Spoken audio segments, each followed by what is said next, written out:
Hello everyone, my name is Pixlriffs and welcome back to the Minecraft Survival Guide. I hope you guys are having a great day. Today's episode is going to be all about the wonderful block currently residing in my right hand. Yes, that's right folks, we're going to do an episode about beacons immediately after the episode in which we fought the Wither, and so if you want to see how a beacon is constructed, you will need to go back and watch that episode because it needs a nether star, which we acquire from defeating the Wither, 3 obsidian and 5 glass to create a beacon. Now, the sun is going down, so I'm going to be a little bit wary of the amount of time I'm spending out here, but when you place a beacon down in the world like this, you'll notice that it doesn't really do all that much. There's no lights, no sounds, it doesn't seem to be turned on, and when you have this interface open, there are no effects currently active. You can't put anything in here and activate it. It doesn't work that way.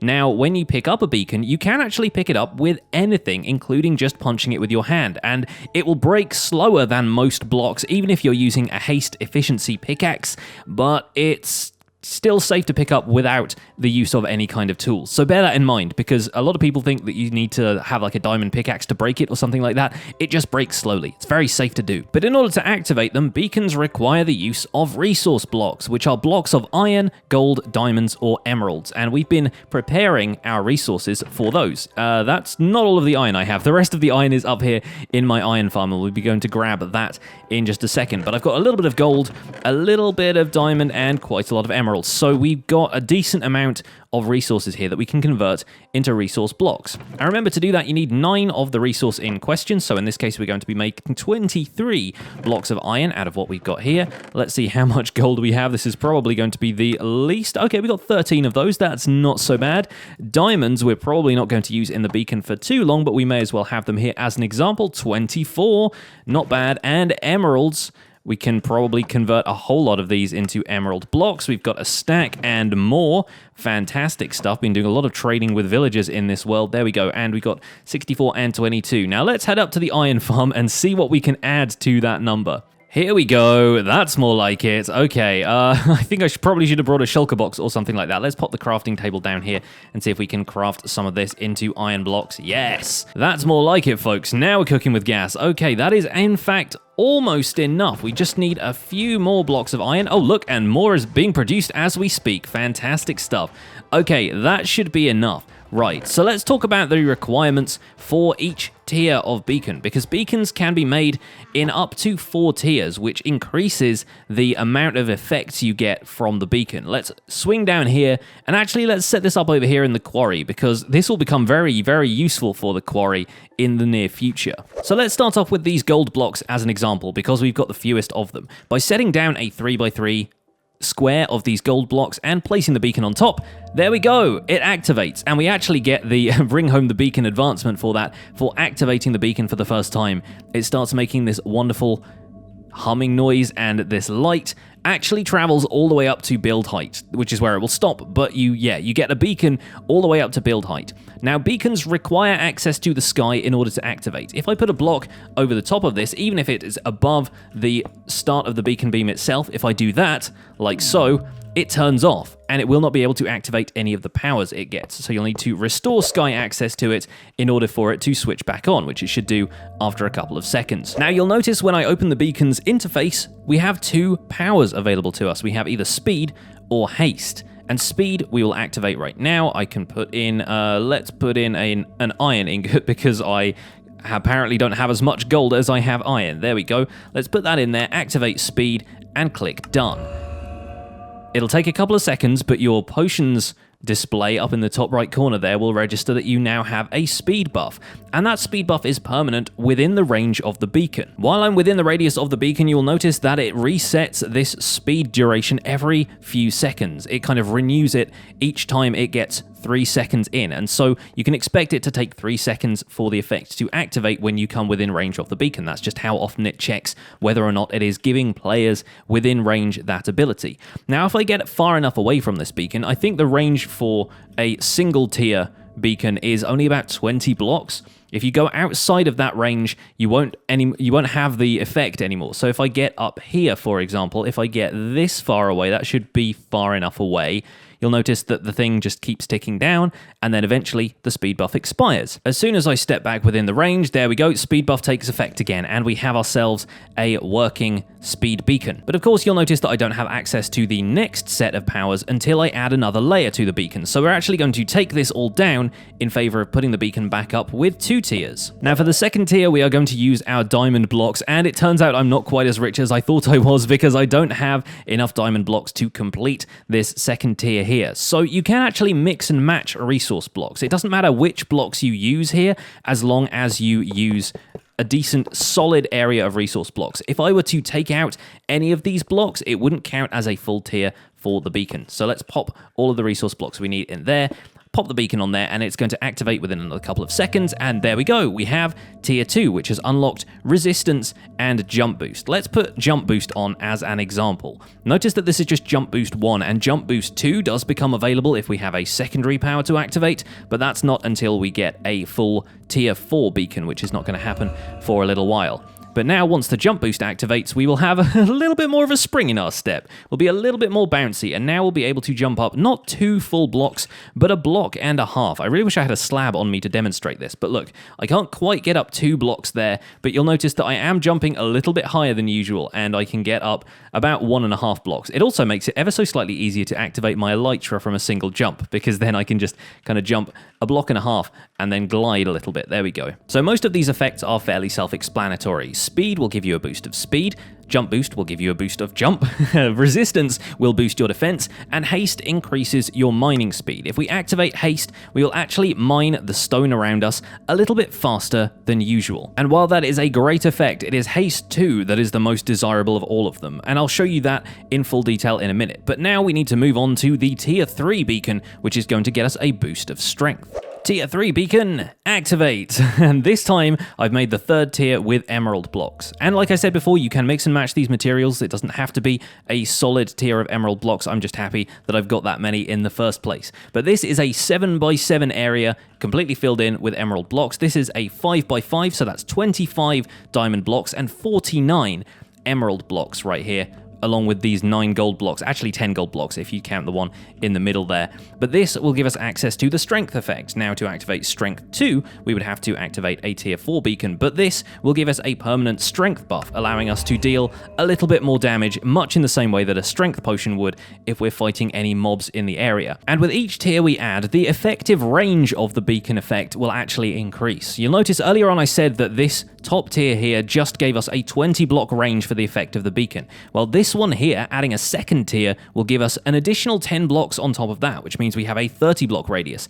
Adding tier 3 will give us a 40 block radius, meaning that this strength buff will not deplete even if I get 40 blocks away from the beacon where it is right now, which I'm going to have to do, unfortunately, because I need to go and sleep. It's getting a little bit dark around here, and much as I want to demonstrate the strength buff, I would much rather not have to deal with mobs tonight. But as I come back into the quarry, you will notice that the strength effect comes back in much sooner. I'm not even inside the quarry yet, and already we're getting that strength effect from the beacon. It was probably even a few blocks earlier, but it just takes a few seconds to actually kick in the first place. So that is a tier 3 beacon giving us access to strength. Now how about this tier 4 beacon? Tier 4 beacon, activate, and this is made entirely with iron blocks, and we have achieved the Beaconator goal for getting a full power beacon together. This is a total of 164 resource blocks, 164 iron blocks. I haven't used any of the gold or diamonds or emeralds this time. We can build the entire thing out of iron. And now, do you see why I wanted an iron farm before we fought the Wither? Because being able to set one of these things up immediately after we fought the Wither is an absolute blessing. We're about to do some very, very cool stuff using beacons. And now with a tier 4 beacon, we have access to a 50 block effect range, and we can choose any of these effects and either an enhanced version of that effect, so speed, resistance, haste, jump boost, or strength 2, or we can have that effect plus a regeneration effect, effectively just like drinking a regeneration potion constantly, being able to renew your health while you're in the effective range of the beacon, which, as I mentioned before, is 50 blocks, so it's kind of nice to have these scattered throughout your base, providing you with either a boost of speed and some regenerative effects to make sure that you get fully healed up when you get home, or even a little bit of extra resistance if you plan on fighting mobs throughout the night. And there are some fantastic applications for that. I've seen people set these up on top of Guardian temples and then raid the Ocean Temple with a resistance and a regeneration effect, or some extra speed, and it is absolutely incredible how quickly you can tear through Guardians when you don't have to worry about them damaging you all the time. Even the strength buff or adding strength 2 can really help when you're fighting the Wither again if you set up a beacon in the area nearby, although obviously you have to worry about the beacon or any of the materials used to create the beacon being destroyed by the Wither, so make sure you place that very, very carefully. But I think the thing that draws people to beacons most is this, Haste 2. This effect is possibly the single most important thing in endgame Minecraft when it comes to resource acquisition and building. So let me activate the haste effect and let me show you the difference between mining without haste and mining with it. Now, this is going to be a bit of a test of the two pickaxes we have right now, because right now I'm using my Silk Touch pickaxe, which only has efficiency 4. And right here, I have my Fortune pickaxe, which has efficiency 5. Now you'll notice the difference. Haste allows you to mine a lot quicker than you normally do. And you'll notice that the pickaxe is kind of flailing around in my hand, but the difference isn't all that noticeable when you're using an efficiency 4 tool. It's still fast, but it's not as fast as it could be. It's not as fast as, say, a shovel breaking dirt. It's not as fast as using an efficiency pickaxe on Netherrack. When it comes to breaking stone over here, it doesn't really seem all that different to just using an efficiency 4 pickaxe without a haste 2 beacon. Then we switch to efficiency 5, and we can break stone instantly, in much the same way we can collect sand or gravel with a shovel, or sandstone with a pickaxe. And suddenly our quarry is an incredibly efficient thing. I can generate absolute tons of cobblestone instantly, and even find new caves that I didn't realize were here. The combination of haste 2 and efficiency 5 on your pickaxe allows you to instantly mine stone, and any kind of variants of stone like granite, andesite, and diorite. And this is why you will find a lot of people tend to rush the end game in order to get hold of a beacon and haste 2 before they even do any building in their worlds, because this is pretty much it. This is the fastest you can acquire resources in the game, is instantly mining stuff like this. And from now on, if we end up enchanting our Silk Touch pickaxe with efficiency 5, I just need to combine that with an efficiency 4 book, I'll be able to collect enough stone to build something huge in just a matter of minutes. Once you have haste and efficiency 5 on your pickaxe, you can just strafe and dig out 3 lines of stone like this pretty much instantaneously. It makes taking down the walls of this quarry an absolute breeze, and stone is not necessarily the only thing you can use this insta-mining effect for. It's also possible to do this with stuff like terracotta out in the mesa. You can gather a huge amount of that using one of these beacons, which is why I haven't gathered even more terracotta from the mesa. It's because I was waiting to bring one of these with me. And it's a good thing we've now acquired these beacons, because I was this close to running out of stone and stone brick on the iron farm project. I have almost nothing left in that regard. So now that I've got this and I'm able to set up my beacon basically anywhere I want, I can harvest smooth stone for days. It's going to be glorious. Of course, a beacon does require you to sacrifice an iron or gold ingot, a diamond, or an emerald anytime you want to switch the effect. So you better make pretty sure you know which effect you want before you switch the machine on in the first place. The same applies if you want to take this beacon and move it elsewhere, or replace it, or take out any of the blocks from this pyramid. It's going to deactivate the beacon effect you had before, and you're going to need to throw in another resource in there if you want to reset it again. But as long as it detects this formation of blocks underneath it, you can power any number of beacons. So in fact, if I wanted to add another beacon to this setup, I could place it next to the first one, and all I would need to do would be to extend each of these tiers by a set number of blocks on each side. So that would be tier 2 of that next beacon already set up just by adding a few more iron blocks to it. So if you sandwich these guys together, you can actually have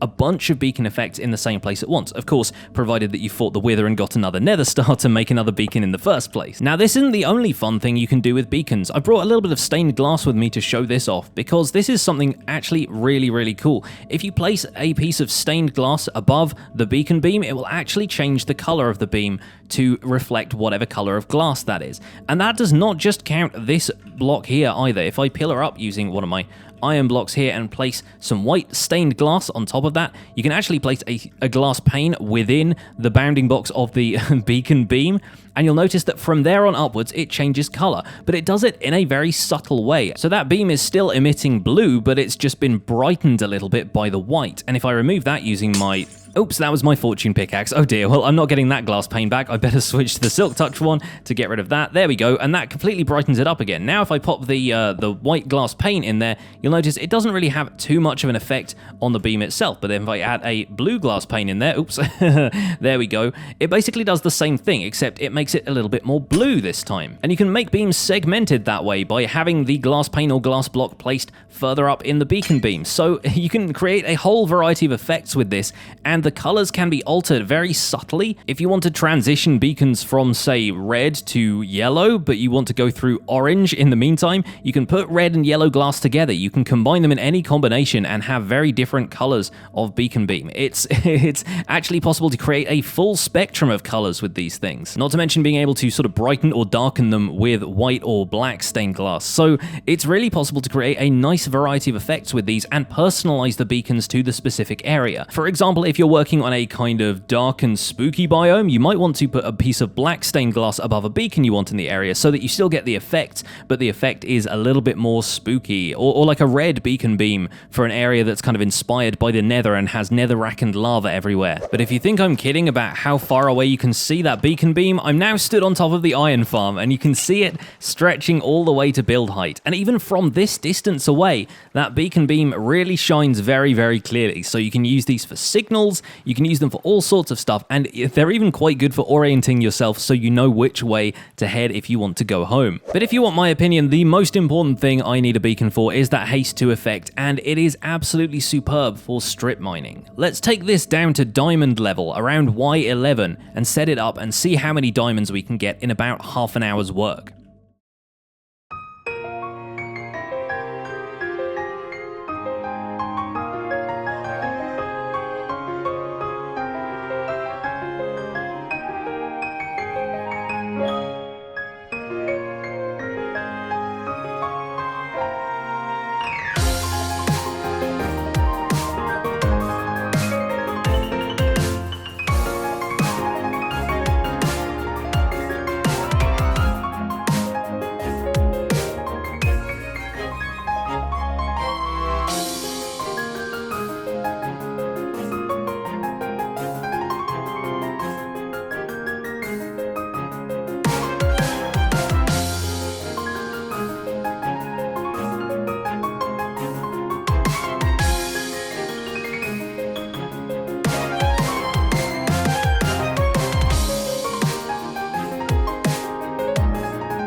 Welcome back, folks. Hope you enjoyed the time lapse, and it's a good thing I decided to limit this to only half an hour because my Silk Touch pickaxe is very low on durability right now. I need to go and mend this thing at my XP farm as soon as possible, but this whole area was cleared out in just 30 minutes and is actually now a death trap because I didn't bring a huge amount of torches and I was being a little bit frugal about the places I was lighting up. So hopefully that came across okay on the time lapse, but things tend to get a little bit dark when I've got the shaders enabled for those things. But in the meantime, we have gathered so much stone. I mean, if you remember how much stone we gathered from the quarry, in about 45 minutes, I got maybe like a little bit over half a chest, maybe like close to a double chest of stone, and now I have a chest and a half, plus all of this cobblestone, plus all of these stone types and gravel and extra dirt, and all of these resources. That's 30 diamond ore blocks, which doesn't seem like much for a space this size, but there could be diamond ore lurking behind